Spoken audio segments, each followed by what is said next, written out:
Hello students, अब हम class 10 math circle chapter का हम नेक्स्ट इम्पोर्टेंट क्वेश्चन करते हैं। क्वेश्चन गिवन है in figure P and P B are tangents to the circle with centre ओ।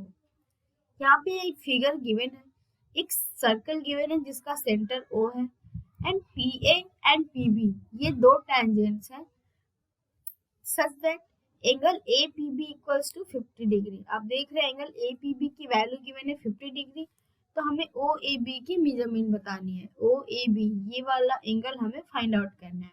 ठीक है, सबसे पहले हम गिवन कंडीशन राइट कर लेते हैं। गिवन है angle A P B equals to 90 degree. आप देख रहे हैं यहाँ पे पी ए और पी बी दो टेंजेंट्स है जो एक एक्सटर्नल पॉइंट पी से ड्रा किया हुआ है।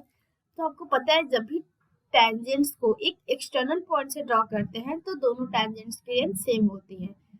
तो मीन पी ए और पी बी की लेंथ सेम होगी, क्योंकि इस सर्कल पे एक एक्सटर्नल पॉइंट पी से हम दो टेंजेंट्स ड्रॉ कर रहे हैं जो दोनों इक्वल होंगे।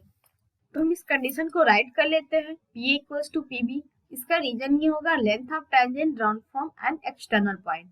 ठीक है, अब आपको एक और थ्योरम पता है कि जब दो साइड इक्वल होते हैं तो उनके अपोजिट एंगल्स भी सेम मेजरमेंट के होते हैं। आप देख रहे हैं पी ए और पी बी दोनों की लेंथ सेम है, तो पी ए का opposite angle P B A and P B का opposite angle P A B ये दोनों लेंथ भी मेजरमेंट में सेम होंगे। ठीक है, इसे भी हम राइट कर लेते हैं। पहले आप देख रहे हैं P equals to P B है, therefore angle P B A ये वाली angle and angle P A B ये वाले एंगल पी ए बी ये दोनों एंगल सेम होंगे। इसका रीजन ये होगा angles opposite equal side are equal, means कि अपोजिट साइड्स के अपोजिट एंगल्स इक्वल होते हैं। ठीक है, अब देखिए हमें ये दो एंगल्स तो पता हो गए ये दोनों सेम है और ये एंगल गिवन है 50 डिग्री, तो हम इन दोनों एंगल्स को फाइंड आउट कर लेते हैं। पहले आपको एंगल सम प्रॉपर्टी से पता है कि ट्राइंगल के तीनों इंटीरियर एंगल्स का सम 180 डिग्री होता है,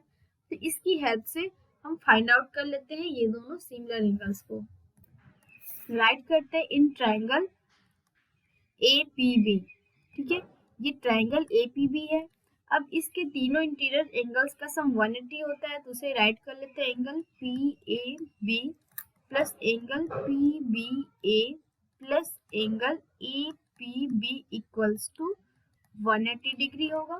ठीक है, अब पी ए बी और पी बी ए ये दोनों एंगल सेम है। आप देख रहे हैं इसके थ्रू ये दोनों एंगल सेम है, तो दोनों की जगह पे हम सेम एंगल्स को राइट कर सकते हैं।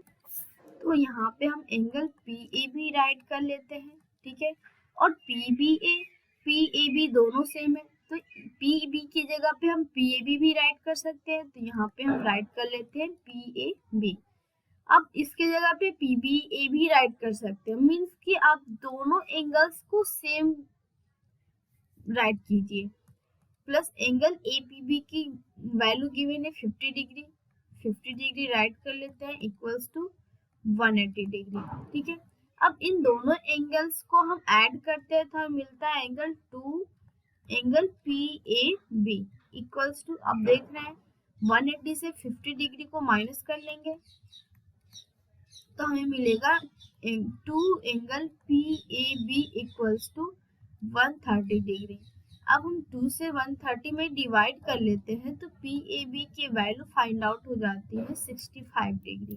ठीक है, 130 में जब हम 2 से डिवाइड करते हैं तो हमें मिलता है 65 डिग्री। अब हमें ये वाली एंगल फाइंड आउट करनी है, ये वाली एंगल। अब देख रहे हैं आपको एक थ्योरम पता है कि टैंजेंट रेडियस के परपेंडिकुलर होता है। आप देख रहे हैं पी एक टैंजेंट है एंड ओ ए एक गिवन सर्कल का रेडियस है, तो ये जो एंगल फॉर्म होगा ये 90 डिग्री का एंगल फॉर्म होगा, मींस कि पी ए ओ जो एंगल बनेगा ये एंगल 90 डिग्री का फॉर्म होगा। ठीक है, तो हम इसे राइट कर लेते हैं। इसी थ्योरम का यूज करके हम एंगल ओ ए बी की वैल्यू फाइंड आउट करेंगे। तो पहले राइट कर लेते हैं angle P A O equals to 90 degree, इसका रीजन भी राइट कर लेते हैं। Angle P A O equals to 90 degree होगा, रीजन ये होगा कि P A perpendicular to A है, ये टैंजेंट रेडियस के परपेंडिकुलर है। ठीक है, इसलिए एंगल पी ए ओ की मेजरमेंट होगी 90 डिग्री। ठीक है, अब आप देख रहे हैं PAO में ये दो एंगल में डिवाइड है, angle PAB and angle OAB।